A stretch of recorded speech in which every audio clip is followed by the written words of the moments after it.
Прво Огнен Вангелов бевте член на Историската комисија од македонска страна.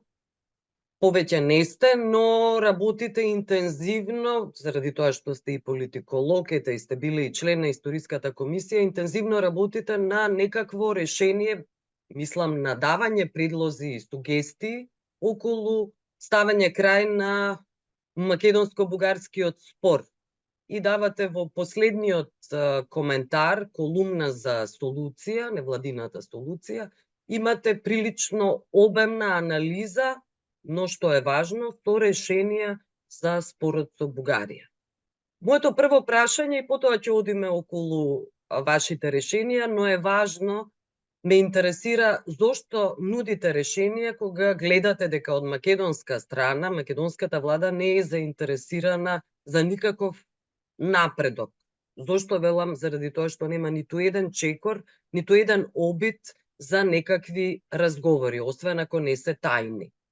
Не би можел да кажам дали има некакви чекори конкретни за надминување на застојот. Ги знаеме позициите на владата, за тоа што таа би прифатила за да може да продолжи процесот. Тие позиции беа јасни и пред да дојде ВМРО ДПМН на власт. Така што јас немам никакви информации дали се прават некакви чекори за затворени врати или не, но мојата идеја е да се тргне напред на начин што Македонија ќе биде заштитена во процесот, а без при тоа да мора да се менуваат сегашните услови кои ги даде Европската унија во заклучоците. И како што слушаме постојано, тие услови се непроменливи. Значи, мојата идеја е да се излезе од овој ќорсокак на начин што нема да се прекршат тие услови кои се дадени, но истовремено Македонија ќе биде заштитена во процесот.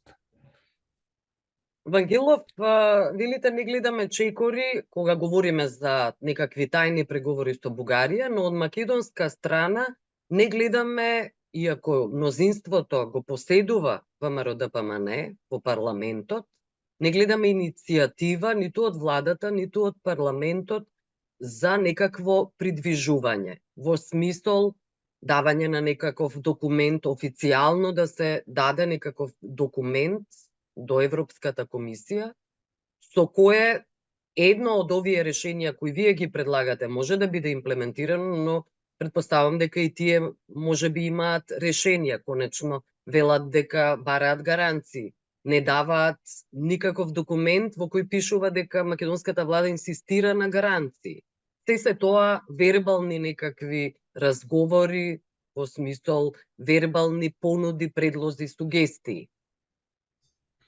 Мојата идеја е процесот да се придвижи напред на тој начин што ќе се отвори простор за некаква дискусија околу тоа како може да се имплементираат условите што веќе се зададени од Европската унија, но при тоа да се најде начин во кој Македонија ќе се заштити себе си во текот на преговорите. И еден од начините, како што образложувам во тој текст, е да се комуницира таквото можно решение со европските институции пред да се направи чекорот. Може би таа идеја ќе најде некаков одзив кај властите, но ми се чини дека тоа би била добра основа за да се тргне во процесот и начинот на кој Македонија ќе се заштити себе си, ако и ги образложувам во дискусијата, е да не се бараат некакви гаранции од Софија или од Брисел, бидејќи такви гаранции во повеќе наврати беше кажано дека не може да се издадат и нема институционален начин како да се обезбедат такви гаранции, барем не такви институционални начини кои нам ни се познати, може би нешто за затворени врати веќе се разговара. Идејата ми е дека ние можеме да продолжиме со уставните измени, но на начин што ќе ги направиме не условни, како што претходно се образложуваше дека би било добро тие уставни измени да влезат откако Македонија ќе стане земја членка, туку уставни измени кои ќе стапат во сила веднаш, како што се бара во заклучоците на Советот и во преговарачката рамка, но ќе станат реверзибилни во случај разговорите, односно преговорите за членство да бидат запрени поради причини кои немаат врска со пристапниот процес и законот на пристапување, односно акито на Европската унија. Модалитетите на таков предлог може да се дискутираат и деталите да се образложуваат заедно со експерти по уставно право, но идејата е дека постои начин уставните измени да не бидат перманентни, иако би влегле во сила, и би станале реверзибилни доколку процесот застане и Македонија не стане членка на Европска унија. Значи, одиме едно по едно, нема сега нови прашања да ви поставувам, да одиме прво околу ова решение. Како ќе натерате Бугарија да го прифати еве ваквото решение? Тука нема потреба некој да биде натерен да го прифати тоа решение, бидејќи тоа прашање станува прашање на внатрешниот уставен поредок. Значи, во моментот на изгласување на уставните измени, уставниот закон ќе определи клаузула според која, доколку бидејќи тие уставни измени се врзани со процесот на членување во Европската унија, има директна импликација тие уставни измени со членството во Европската унија, уставниот закон може да ги врзе тие уставни измени со самото членство на тој начин што ќе определи дека доколку преговорите застанат или бидат одложени на неодредено време поради вето, иако не мора ни да се определува што значи вето, туку поради застој на преговорите кои немаат врска со критериумите за членство или со процесот на преговори во врска со акито на Европската унија, тогаш уставните измени можат да важноста на уставните измени може да престане. Доколку членството се постигне, значи во моментот кога преговорите ќе завршат и кога членството ќе биде ратификувано во парламентите на земјите членки, таа клаузула која уставните измени ги прави реверзибилни автоматски престанува да важи, односно уставните амандмани си продолжуваат со своето дејство во уставот. Значи таа уставна клаузула ќе биде врзана со самото членство, условна клаузула, пардон, и нејзиното важење престанува во моментот кога Македонија станува членка. Значи уставните измени важат од моментот на нивното донесување, меѓутоа не се перманентни. Перманентноста на тие уставни измени настапува во моментот кога Македонија станува членка. Единствено нешто што може тие уставни измени да ги поништи е застој во процесот на проширување кои немаат врска со исполнувањето на критериумите за членство. Тоа е мојот предлог. И мислам дека во таков случај нема ни потреба од некого да се бара такво одобрение, бидејќи тоа е во апсолутна надлежност на уставните процеси во самата држава. И со тоа не се нарушува принципот на донесување на уставни измени и нивна важност, како што се наведува заклучоците на Советот, бидејќи уставните измени ќе ги има. Условот ќе биде исполнет и тие ќе бидат во сила, но во случај на застој на преговорите или пак нератификација на членството на Македонија доколку преговорите бидат завршени, тие уставни измени може автоматски да бидат да излезат надвор од сила. Анулиран. Тоа може да се анулираат и тоа може да се уреди преку уставниот закон за примена на уставните амандмани. Што ако Бугарија не се согласи еве со ваква клаузула? Може да не се согласи, меѓутоа нема начин на кој тоа може да биде спречено доколку се образложи темелно и ако тоа биде внимателно направено, бидејќи условот на Европската унија во заклучоците на Советот се дека пред да започнат преговори, односно да се свика втората меѓувладина конференција со Европската унија, треба да се изгласат уставните измени во кои бугарите ќе бидат наведени во уставот. Тоа ќе биде направено. Уставниот закон, односно транзитивните клаузули се прашање на внатрешно право, како ние тоа го регулираме, и тука автоматски нема никакви, не е тоа во никаков судир со барањето за промена на уставот за внесување на бугарите како едно од заедниците наведени во преамбулата и во другите членови каде што е потребно. Значи, тука нема судир со барањето за метнување на бугарите во уставот. Да. Но ќе се анулира. Конечниот исход е анулирање на барањето на Бугарија. Тоа е проблем. Конечниот исход е создавање еден вид предвидливост на самиот процес. Односно преговорите да течат според копенхагенските критериуми и според правилата на АКИТО за пристап во Европската унија.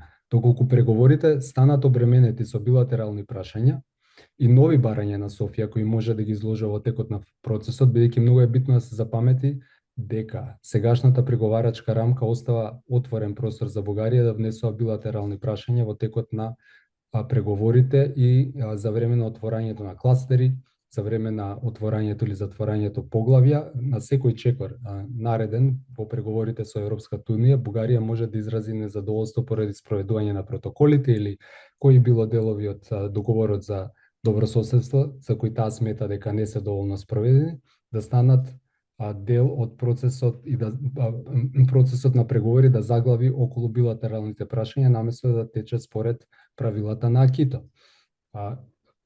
Тоа сакаме ние да го избегнеме, значи преговорите да течат апсолутно според процес на заслуги како што е определено со АКИТО, а доколку билатералните прашања продолжуваат да навлегуваат во процесот како и досега, тогаш тие уставни измени може да бидат реверзибилни, односно ако нема предвидливост и изгледност за членство во догледно време, како да речеме тоа што се случува моментално со Албанија, бидејќи веќе знаеме го отвори петиот кластер.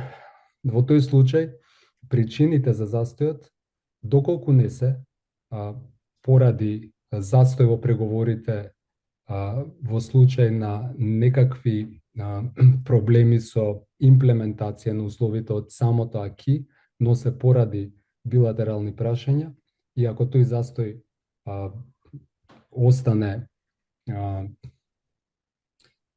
подолго траен, во тој случај ќе се активира таа условна клаузула во уставниот закон дека тие уставни измени веќе не важат. Да. Тоа е многу битно затоа што уставните измени повлекуваат институционални прашања за Македонија, и тие институционални прашања мора да бидат заштитени од наша страна. И тука има неколку примери кои ги образложувам во текстот. Сега не би сакал да шпекулирам за тоа што би можело да се случи доколку се усвојат уставни измени без вакви заштитни мерки, бидејќи со станување на бугарите на конститутивна, односно на уставна заедница, Бугарија потоа може да отвора низа прашања во врска со заштитата на нивните права, што навлегуваат во домени на нашето уставно уредување на многу начини, кои за нас би биле многу проблематични во иднина. Така што, уставните измени имаат смисла, доколку Македонија стане полноправна членка на Европската унија. Зошто? Затоа што и во тој случај Македонија како полноправна членка и со такви уставни измени ги има истите права како сите други членки на Европската унија, и во тој случај вакви билатерални прашања Бугарија нема да може да ги наметнува на друга членка на Европската унија. Но се до моментот додека станеме членка, нашите институции се може да бидат под директно влијание на условување и на притисок во случај да ги внесеме бугарите во уставот, да ги немаме тие заштитни мерки што треба да постојат се до моментот на станување членка. Звучи малку комплицирано, но тие се тие заштитни механизми во сегашната констелација и структурни позиции кои се асиметрични, што Македонија може да ја заштитат во процесот. Се разбира, тоа не е единствениот начин, но е кредибилен начин да може да се продолжи понатаму, да се исполнат условите зададени во заклучоците на Советот, и при тоа Македонија да се заштити себе си во процесот. Историската комисија е една од стапиците во овој процес и затоа што нема никаков напредок. Вие бевте во Историската комисија и знаете колку е тешко воопшто да се дојде до некакво решение, некаков мал исчекор. Што правиме со тие прашања? Јас немам информации за тоа што моментално се случува сега. Во Историската комисија имаше едно соопштение неодамна дека се одржал состанок и дека нема напредок. Не ме изненадува тоа воопшто, и додека јас бев член на комисијата до 2024 септември, ситуацијата беше горе-долу стагнација, и тоа стагнација во континуитет. Тогаш дискусијата беше застаната на Охридската архиепископија и средниот век. Има едноставно прашања кои се дискутираат во таа комисија, кои Македонија не може туку така да ги надмине со условувањата кои се наметнати од Бугарија.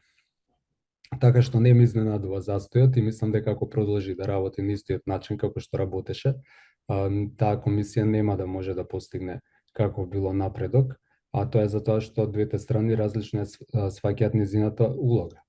Мене ми се чини, според сето искуство што го има во таа комисија, дека Бугарија ја разбира комисијата како механизам на санкции против Македонија, наместо како механизам за градење добрососедски односи. Значи, како механизам на условување, како механизам на наметнување своји гледишта за историјата. Како треба историјата да биде предавана во македонските учебници или во македонската средина, како треба тоа да се разбере во македонската јавност и како треба идните генерации ученици да го разбираат минатото како што го представа Бугарија кај себе. Односно, едноставно кажано, Бугарија замислува Историската комисија како начин да се наметне некаква ревизија на македонските учебници кои ќе бидат во согласност со бугарската доктрина за македонскиот идентитет. Тоа е дека тоа е вештачка творба создадена од 1944 нааму и дека сето тоа претходно треба да се смета како дел од тоа што тие го нарекуваат заедничка историја, но го интерпретираат како бугарска историја. Да. Тоа се нивните позиции кои не се тајна, се објавени детално во нивната рамковна позиција од 2019 година, потоа се уште така, исто така детално образложени во објаснувачкиот меморандум до сите членки на Европската унија, и оттаму нема тука мистификации која е целта на Бугарија, меѓутоа наша улога во сето тоа е да се заштитиме во тој процес и мојот предлог за заштита на тој процес е да се оди според она што веќе е договорено, на начин на кој Македонија нема да биде ранлива во текот на преговорите со нови условувања. И тие условувања може во секој момент да бидат предмет на реверзибилност на уставните измени. Значи, во тоа е единственото решение. Ние да го сопреме процесот. Во сегашната констелација, она како се поставени нештата, според заклучоците на Советот и според сегашната преговарачка рамка, ова според мене е едно од кредибилните решенија. Односно, може би единствено кредибилно решение. Се разбира доколку владата успее да издействува промени во преговарачката рамка или некакви други модификации на протоколите и така натаму, тогаш ситуацијата веќе се менува и остануваат други опции влегуваат во игра. Меѓутоа, доколку сакаме ние да продолжиме во процесот без при тоа да очекуваме дека ќе постои некаква измена на заклучоците на Европскиот совет или пак промени на преговарачката рамка, може да тргнеме во овој процес како што е веќе поставен, но ние внатрешно да се заштитиме. Тоа е мојот предлог, бидејќи тоа не прекршува никакви правила или услови кои се веќе зададени од Европската унија. Едноставно тие транзициони клаузули немаат никаква врска со сегашните услови. Тоа е наше внатрешно прашање, ние може да го решиме на тој начин, доколку Бугарија рече дека ние очекувавме да можеме да условуваме во текот на преговорите, дека таква реверзибилност е прекршување на духот на барањето. Тоа е веќе друга политичка ситуација, меѓутоа имаме аргументи да кажеме зошто ние бараме заштита, само заштита во текот на процесот, бидејќи целото искуство досега кажува дека наметнувањето на билатералните елементи во процесот на зачленување на Македонија во Европската унија е доминантен дел од целиот овој проблем. Не е спореден, тука е доминантен и искуството од 2019-2020 наваму зборува дека процесот и понатаму ќе биде стрикно билатерален во однос на тоа дали ќе се одобри продолжување кон нови поглавја, нови кластери, дали ќе се затвораат една членка Бугарија или пак дури и да речеме несвекување на меѓувладина конференција може да значи застој на процесот кој нема врска со спроведување на критериумите кои се дел од пакетот за членство. Да. И таков застој едноставно ќе биде индикација сама по себе дека билатералната ситуација го забавува процесот, а не исполнувањето на критериумите за членство. И еве немаме уште многу, некоја минута околу државјанствата. Македонците имаат стотици илјади, точниот број никогаш не е откриен, но имаат бугарски државјанства. Тоа е сериозен проблем и власта и од тоа стравува.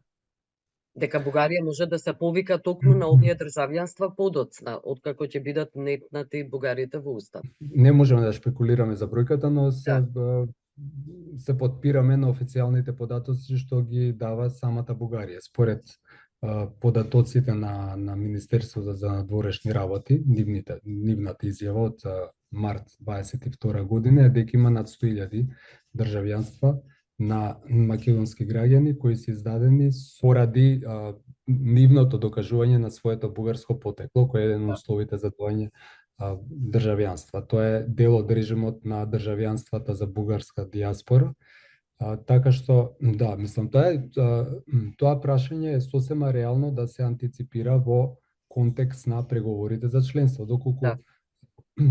Доколку настанат уставните измени, бугарите се стават како дел од народ во сегашната преамбула, како што е сега конципирана. Тоа значи дека во иднина Бугарија може да настојува тие граѓани кои зеле бугарски пасоши во текот на изминатите 20 на години да бидат евидентирани како дел од таа категорија бугарски граѓани која сега пак станови уставна категорија.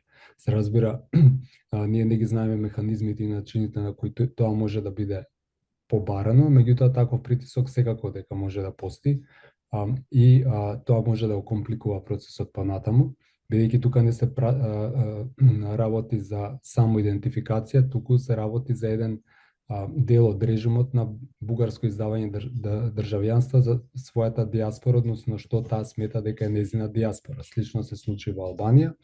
За прв пат во 2017 година Албанија призна бугарско малцинство во своите граници, а пак во 2023 евидентираше за прв пат бугари во Албанија и тоа, како што и самите организации на македонците во Албанија наведуваат, е дел од процесот во кој Бугарија преку притисок и издавање државјанства на граѓани на Албанија, кои се и македонци, албанци и други, успева да издействува бројка граѓани што таа ги смета сега за свое малцинство во таа држава. Така што воопшто не е хипотетичко прашањето дали Бугарија може тие 100.000 државенства да барат да се сметат како дел од бугарската заедница, што пак повлекува огромни институционални последици во Македонија во однос на тоа како уставниот поредок ги регулира малцинските прашања во сегашната форма. Ме благодарам за овој разговор, Огнен Вангелов. Благодарам и на вас.